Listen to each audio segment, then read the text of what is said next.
episode of the 2020 podcast, Canada's #1 optometry podcast. I am your host, Dr. Harbir Sayan. Thank you so much for taking the time to join me as always.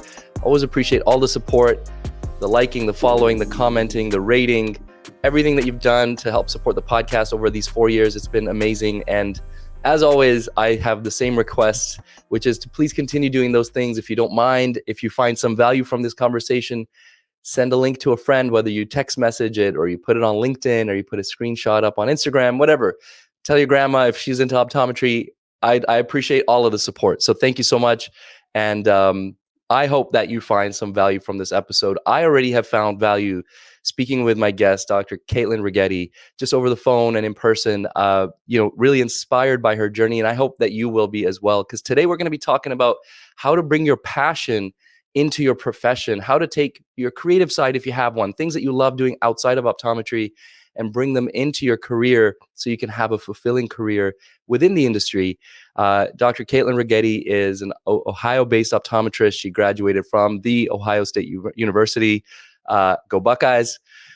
She has a beautiful 3-year-old daughter. But as I said, she's in clinic once a week and she focuses on dry eye. But as I said, she's really brought her creative side, her design, photography, all these other things that she loves doing into optometry. And I'm really excited to share that story with you guys. So thank you, Caitlin, for joining me on the podcast. Of course. Thank you for having me. Yeah, absolutely.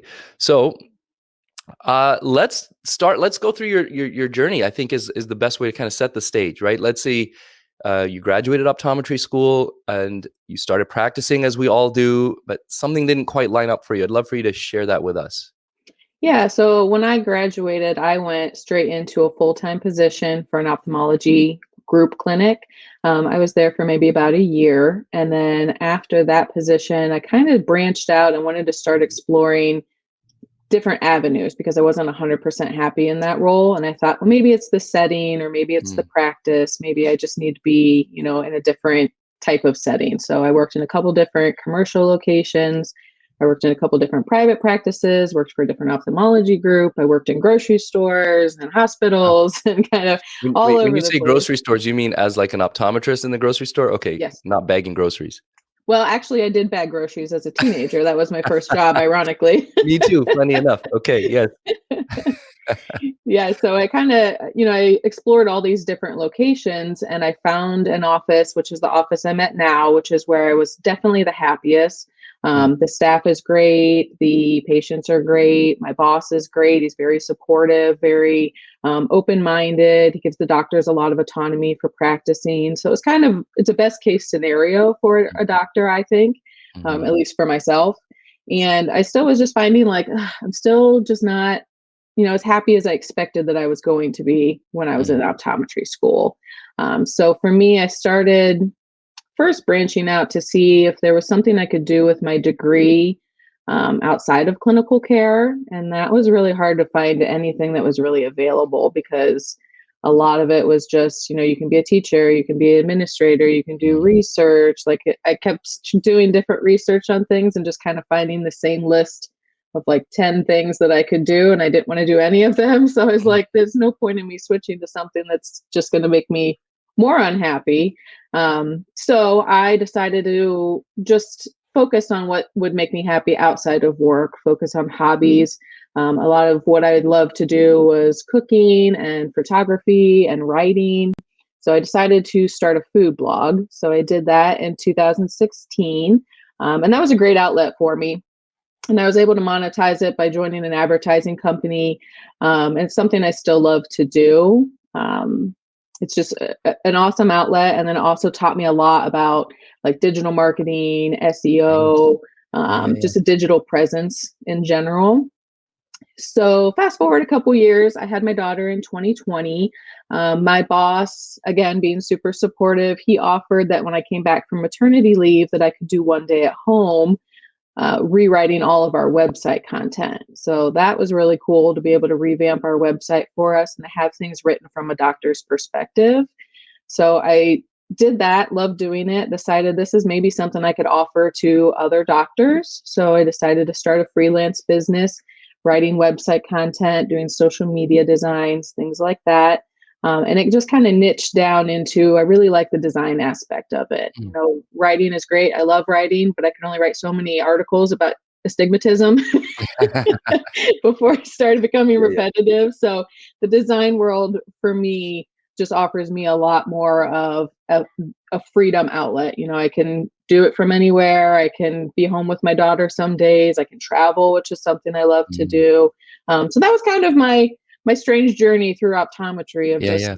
trying to find my spot, and then just deciding to make my own when I couldn't find it. I love that. That's the best part of it. That is absolutely the best part because anybody who's in a, and this is something certainly is going to be kind of part of the arc of this conversation is there's a bit of a stigma around like, well, you went to optometry school and you got a degree, you should be in clinic. And understandably, that's somewhat of an expectation. But there's so many opportunities in optometry, in the industry, eye care industry right now to branch out and do different things. But it's sort of new. So the list is kind of the same, right? Like you said, the same 8 or 10 things over and over. You can work in the, clinic or be a teacher or whatever, the research and all these other things. But someone like yourself now is kind of paving a new path, right? You're kind of trailblazing, saying, look, guys, you can actually just create a whole new path. Don't worry about the old school like list of things that used to be just only those things are available to us. Now you can blaze a whole new trail, try something completely different, and it can work. Mhm. So I think that whether somebody follows the exact same path you've just taken or starts to take just the inspiration to create new paths, I think is really amazing.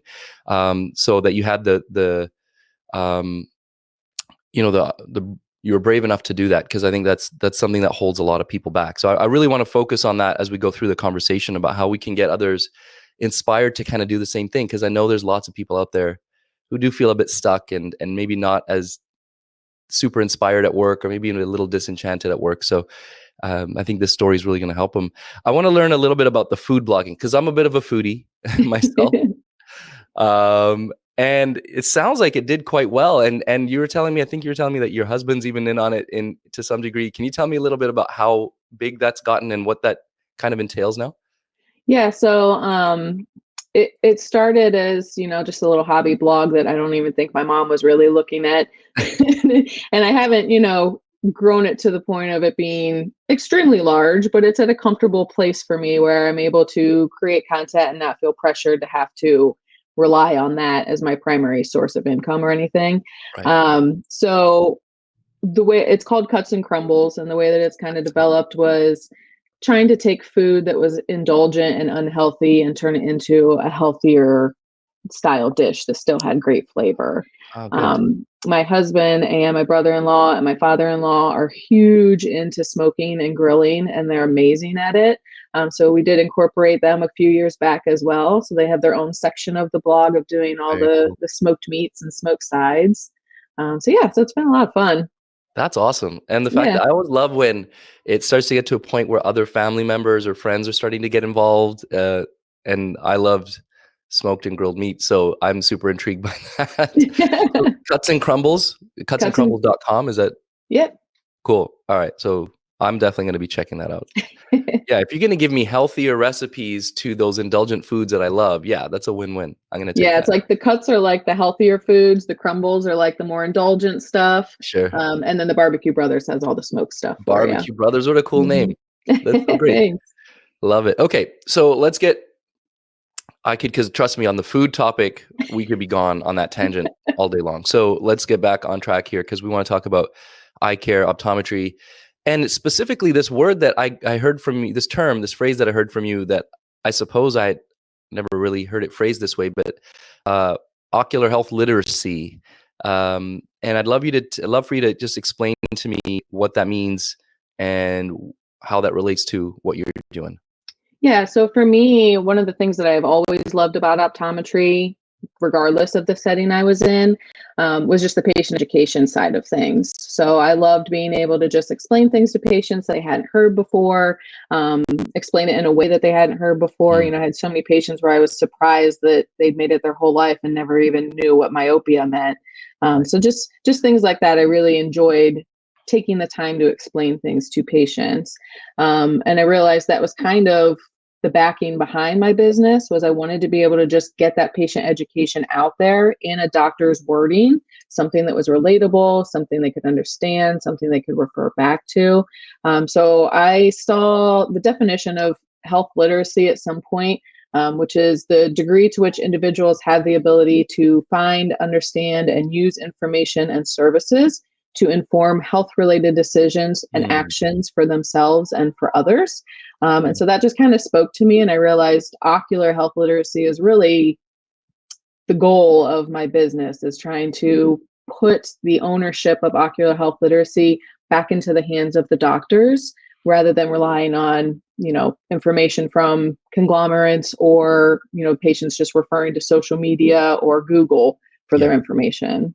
Right. Absolutely. So when you phrase it that way, sounds very important, in fact. So we're talking about the literacy of the patient, their understanding of these health related topics. And um, many of us, myself included, now I won't speak for anybody else, but like I know in my office, I have brochures that are from XYZ company who makes certain type of lenses or products in that area. Or maybe they're from our association, which would probably be little bit of a better scenario. Our provincial association has brochures that they've made for us, but they're a bit more sort of generic. And of course, then if lots of optometry clinics are carrying the same, then there's no uniqueness to them, or it's not branded in any way for us. So, and we have no input on like how things are phrased. That's just given to us, and we put it up on our little thing sleeve with all the little Yeah. brochures. Maybe put a And stamp so on the back of it or exactly 100%, right? So Mhm. so either the ones that are branded from a company, a corporation, they're obviously going to be branded in somewhat of an advertisement for that company, even if there is good information there. And then the ones that are more just generic are just generic, and they may not really strike a chord with the patient. They may not be phrased in a way that the patient's going to absorb the information, to your point. Mhm. So this is where you come in, and this is where you've created your company around this whole thing. So tell us about that. Yeah, so I just like you said, I think that it's super important to have branded, customized information for patients. If you hand me just a super generic brochure at a doctor's office, I'm probably going to throw it away because, all right, thanks for the paperwork. It just Yeah. seems a little dismissive to me, right? Yeah. Or if you give me information that's from XYZ company, now I think, all right, I need to go to XYZ company to learn more about this. My doctor is basically saying, I don't have any more information to give you. Here's a brochure, go to their website so that you can learn more. Yeah. And the brochures are great, and a lot of them are beautiful. I mean, they have a whole marketing department, but yeah, Yeah. it's just missing that kind of personalized touch. So the thing that I love about what I design is that you can incorporate the doctor's names right into it. You Mm. can put your treatment regimen on there. You can personalize it. So there's not anything on there where you don't offer this in your office. It's all just completely, this is what I would talk to the patient about. I'm able to just have bullet points here following exactly what we discussed in the chair, for the patient to refer back to. And then also have a QR code that links to my website so Mm. that if they want more information, we're creating this internal feedback loop where they're still coming back to us for information. Right. And that part's so important. Absolutely. That's so important. I didn't think about that. Have the QR code. So when they go searching for more information, they end up on your website, not company's website, corporation's website, or, Googling stuff. Yeah. I mean, my That goal part's, is that your patients should be able to use just you as their source of yeah. ocular health information. Yeah, absolutely. So tell me, can you tell me like the process then? Let's say, I would like to do this. So let me give a little bit of a backstory. Then we'll come back to that question of the process. But like, this is not my forte. What you do is not me, 100%. Right. So what you do sounds like, perfect. You sound like the perfect person for me to speak to, because I need this in my office, and I'm not the right person to make it myself. So I have tried, as many business owners will do, right? Like, I'm just going to try and do it myself. Hmm. Gone on Canva or wherever, and I have actually created some brochures for some of the advanced dry eye and aesthetic stuff that we do. But oh my God, it took me so long, and Yeah. it doesn't look that good. I still printed off a couple hundred of them, but like, I know I got to redo that. And I still got to create stuff for myopia management, and I got to create stuff for like just ortho-K and other stuff in the office. And I'm dreading it because it's so much work for me. So let's say I pick up the phone, or I email Dr. Reghetti. What's the step-by-step process? So there's a few different options on there. When I first started out, I was doing a lot of custom design work. So that is still available. So you can do a custom rate where if you have something in mind that you want, we just kind of discuss what it is that you're needing. If it's a brochure or a rec card or an office form, whatever it may be, whatever you can dream up, really, I'll work with you to help design it. Mm, The custom designs are created and then either printed for you professionally or sent to you as a PDF so that you're able to take that PDF and print it if you choose to. mm. Um, Another option is templates. So I had a lot of clients and a lot of mentors who kind of pointed out, you should really look into doing templates because doctors will come and say, you're not recreating the wheel every time. I Yeah, can just yeah. use a template that already exists. And I hesitated with that because that was the whole goal of my business was to get out of Right. templates. Yeah. But realizing now that I can utilize the templates as something that's still customizable, that it's still going to be branded to your office, the colors are going to match your logo. You can put your doctor's name and your information in it. So that led me to developing the template side. So the templates are all available on my website. They're broken down into categories like contact lens, disease, dispensary, intake forms, things like that. So you can choose a template. It'll be customized. I'll send you a proof of it so that you can approve it. And then you just decide what you want to purchase, how many you want to purchase, what you want the finish to be. And then it just gets shipped directly to your office. Yeah. And recently, I've also had some people reaching out for semi-custom designs. So maybe there's something on my website that's a template that's like, all right, I want this, but I need it to be tweaked a little bit more than just adding my logo and my office Right. information. So that's kind of a happy medium between the two. If Got there's it. Got something it. you see, but you still need it more customized, then we just work together to figure out, what exactly you need and get it done for you. So that sounds like probably the sweet spot, that Goldilocks space for me, because I wouldn't even know what to tell you as far as what the design is that I need, right? Yeah. And then the template, you're right, is like probably a bit too generic for what I'd like. So something in the middle where I can see the template, be like, I like the way that looks, but here, let's change up the information because that'll Yeah. give me a starting point. So that makes sense. It's good Or that even that's if great. you have, sorry, even if you have I have doctors that will send me like the word documents they've created or the brochures they've tried to create, and I basically take that information and just revamp it and Yeah. kind of you know give it a little creative spin. So even if you have something that you're like, this is the information I need, make it look pretty, that's pretty popular as well. Oh yeah. Okay. Perfect. So there's other people like me out there then. That sounds like. Oh yes. Yes. That's pretty much what I would do. Is like, Caitlin, please make this look nice. Trifold or whatever you call it, and then Yeah. all right, that's awesome. Very cool. And how would you say generally that what's the response been from ODs? Like personally, I think this is an amazing idea. But have you heard other ODs kind of coming back to you and saying that they need this service in their office? Yeah, I mean, exactly what you said. A lot of them have said the same thing. They either don't have the time or don't have the creative ability to put these types of things together. Yeah. So they love that now they've got somebody who can design it, that they can trust the information is right. Since I'm a practicing optometrist, you could have any college graduate marketing person put something together for you, but having somebody who has experience in it and knows how and what to communicate with the patients is huge, because then you're not having to rewrite things or reword things for them or explain to them what everything is before they can even design it. Yeah. Yeah. That's a really important point actually, right? Because there's so many companies, marketing companies, advertising companies that could potentially do this. I mean, Chat GPT could probably type a bunch of stuff up for you, right? And then you could find some other AI thing to put it together, but chances are it's not going to be all cohesive the way it needs to be, and sound like it's coming from an optometrist the way it needs to be. So I think that's Mhm. very, very important. You mentioned again, and I think, and we said it right off the top, that you are practicing still. And I think that is really such a key component in a few ways. One is when we're talking about the ocular health literacy, you are in practice, you understand how people are talking and what patients are asking, and you still have that clinical mindset. But to balance it out, you're just doing that once a week. I think that's and that, correct me if I'm wrong, helps you kind of keep that love for optometry too, right? I think if you were working 3-4 days a week and trying to do the design stuff, you probably start to get a little burnt out, but you're there just enough time that you still love what you do, right? And you can then bring that into your design stuff as well.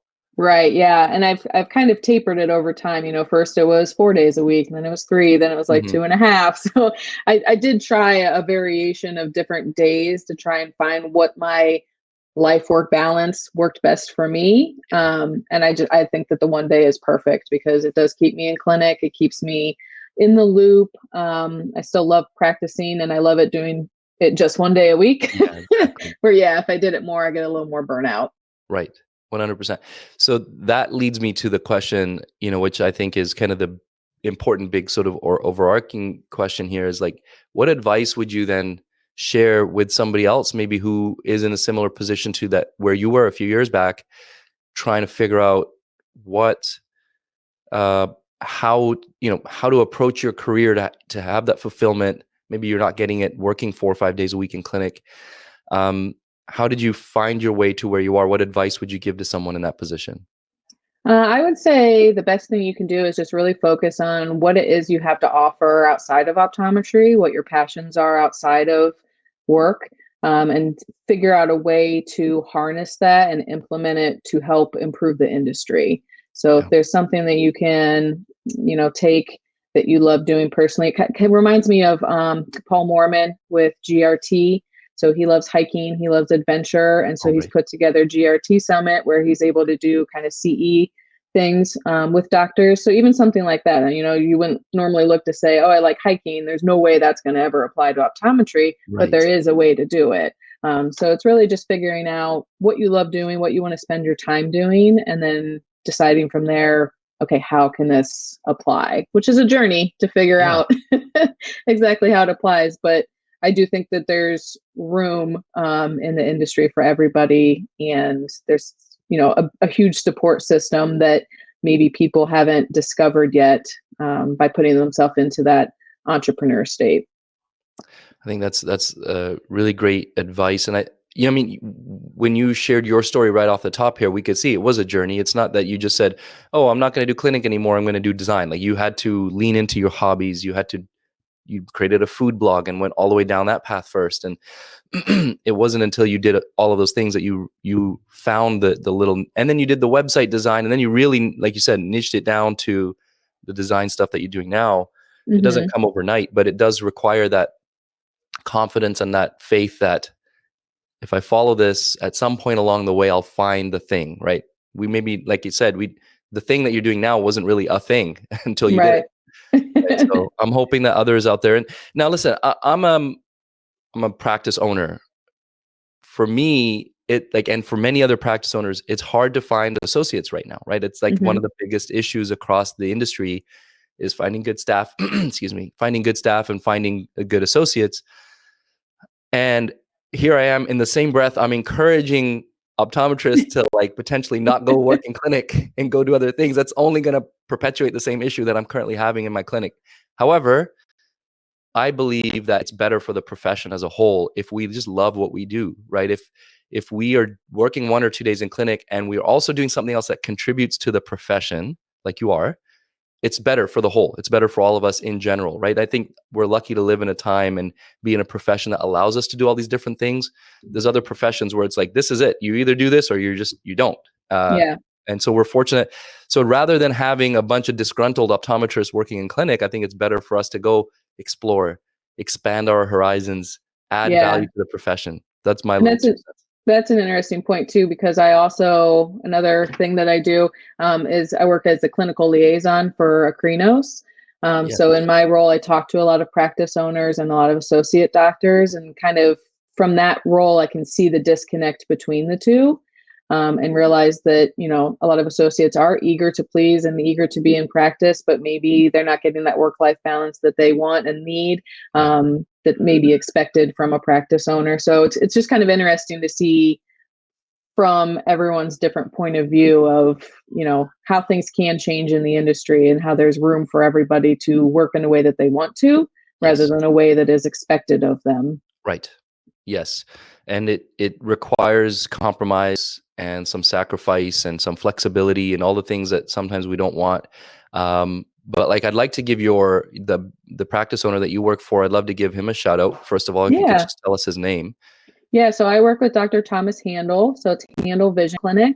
We're in Northeast Ohio, and he's got 3 locations. So we're Awesome. in Fairlawn, Green, and Newton Falls. Great. Dr. Handel. Handel, yep, Handel. Got it. So shout out to Dr. Handel, because I think we need more ODs like that, business owners like that, who give their optometrists the autonomy, the flexibility to explore and do these different things. The more of us do that, the better, I think, long term for the profession.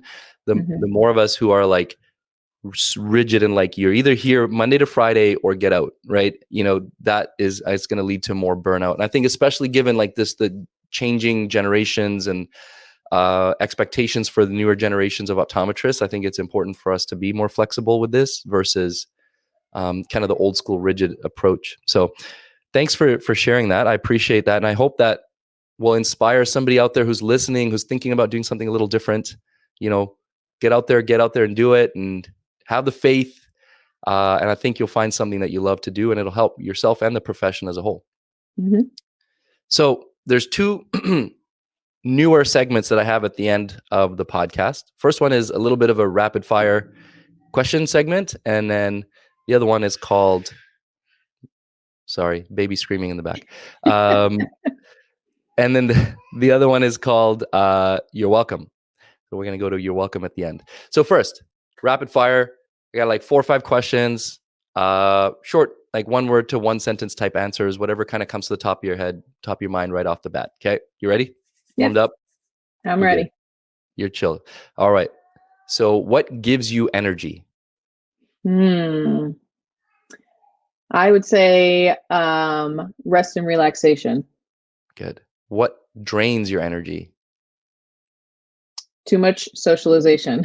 It's interesting how much that comes up, actually. Interesting. What keeps you up at night? Oh, so many things, I guess. But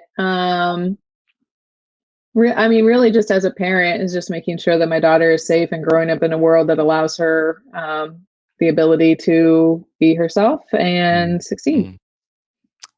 That is something that definitely, I have 3 girls, so certainly that's a thought that comes to mind and my wife's mind pretty frequently as well. What would you do if money was no object? What would you do for work or just throughout the day? The first thing I would do is buy a private jet. And so that way I could travel anywhere I wanted, whenever I wanted. Outside of that, honestly, I don't think too much would change for me, because I'm loving what I'm doing. I'm having fun with it. I would just do it more on a private jet. Everything's better on a private jet. All right. I like that. That's great. What task or activity do you do that takes you into a flow state where like everything else seems to sort of disappear? It sounds cliche, but honestly, the design stuff, I'll put my headphones on and I can just work on designs all day long and just not even realize like, oh, I didn't eat lunch today, or I didn't, and it's not that I'm in the grind of like, I have to do this, I have to get it done. It's just addicting to, get every little piece and part right, and get things all lined up. And so that just really gets me into a flow. I love that. That's so cool. The fact that you get to do that daily is so amazing, because I can totally relate to that. For example, I love filming and editing video. I just don't get to do it that much. But the same thing happens to me where if I'm editing, I'm there, and it seems like to somebody else it might seem like, oh my God, you're doing all this like tedious stuff. But for me, it's like I love just to see that little change that I made in this transition or the edit or the angle of that camera. And then the other thing is that you kind of get this almost instant gratification, right? You do that little bit of work, you sit back for a second, like, oh, that popped, that worked. Yeah. And it's addictive. And then you want to do the next thing. And yeah, like you said, hours can go by. So I totally get that. And that's how I was with photo editing for the food blog too. You take a bunch of pictures, and to anyone else, they all look exactly the same. But for me, I can tell the angle and the lighting is different, and just trying to get the coloring just right. So love it. So that's so cool. And I think really that's really special that you get to do that, something that takes you into your flow state. You actually get to do that on a daily basis. That's very cool. I think that's certainly a goal, I think, for many of us. It should be, because right, that's when that's technically when you're supposedly doing your best work, right? Is when you're in your flow state and you're in your happiest state as well. So really cool. So thank you for that. That was the rapid fire. we are going to go into the last section of the podcast, which is called You're Welcome. Now, have you seen the movie Moana? You have a young I child. have. Yeah. I have a Okay. 3-year-old, so You have a oh 3-year-old. yes. You see Moana. Okay. So I'm going to set it up for anybody who hasn't seen this segment of the podcast before. There's a song in the movie Moana called You're Welcome. And it's a demigod type of figure. And he's egotistical. And he's just saying, look, I've created all these beautiful things for you. You're welcome. And so we're going to take that tongue in cheek. We're going to use this as a chance for you, our amazing guest, to share a profound piece of information, a quote, something that's really been impactful for you in your life, piece of advice with us, myself, and the audience. And, we're going to be so grateful. We're going to say thank you, and you'll say, you're welcome. So let's do You're Welcome. You're welcome. You're welcome. So, Caitlin, what is one amazing piece of advice that you could share with us? I would say the biggest thing is to just find your tribe.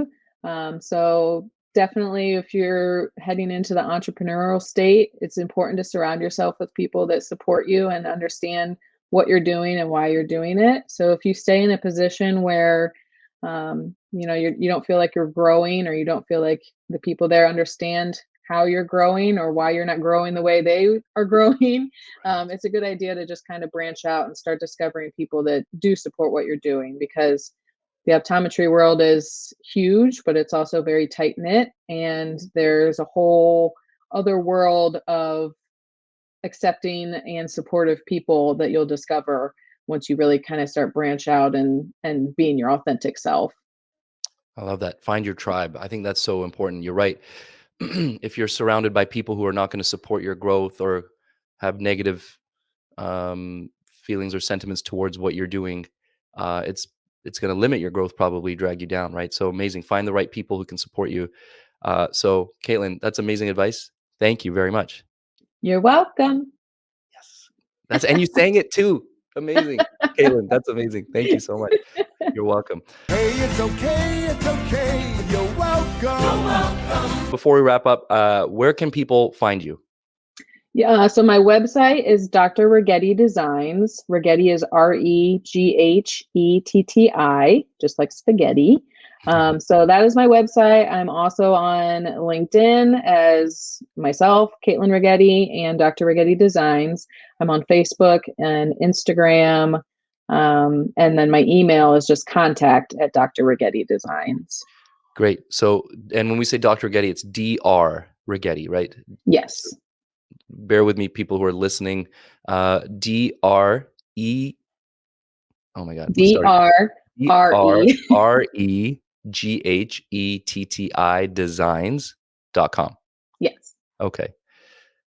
Wonderful. And any other last piece of advice or anything few last words you'd like to share before we wrap up?